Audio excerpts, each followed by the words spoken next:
இட்லி தோசைக்கு ஒரு சூப்பரான காம்பினேஷன் கார சட்னி எப்படி பண்ணலான்னு பார்க்கலாமா?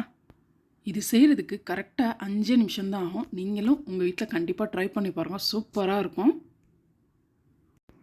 இது செய்கிறதுக்கு ஃபஸ்ட்டு ஒரு பேனை சூடு பண்ணிக்கோங்க. பேன் நல்லா சூடானதுக்கப்புறமா ஒரு 5லேருந்து 6 டீஸ்பூன் அளவுக்கு எண்ணெய் விட்டுக்கோங்க.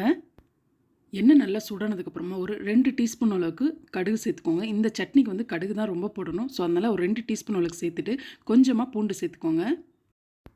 பூண்டு சேர்த்ததுக்கப்புறமா உங்கள் காரத்துக்கு ஏற்ப வரமிளகா சேர்த்துக்கோங்க. நான் இன்றைக்கி ஒரு 3 சேர்த்துருக்கேன். வெள்ளை பூண்டு லைட்டாக கோல்டன் ப்ரௌன் ஆனதுக்கப்புறமா 2 பழுத்த தக்காளி சேர்த்துருக்கேன். அண்ட் ஃபைனலாக இதுக்கு தேவையான அளவு உப்பு சேர்த்துக்கோங்க.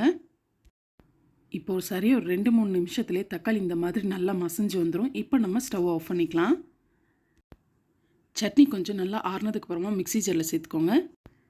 இந்த மாதிரி அரைச்சதுக்கப்புறமா எப்பயும் போல் கடுகு கருவேப்பிலை போட்டு தாளிப்போம் இல்லையா, அதை மாதிரி தாளிச்சுக்கோங்க. அவ்வளோதான், இந்த சட்னி ரெடி ஆயிடுச்சு. தேங்க்யூ ஃபார் வாட்சிங்.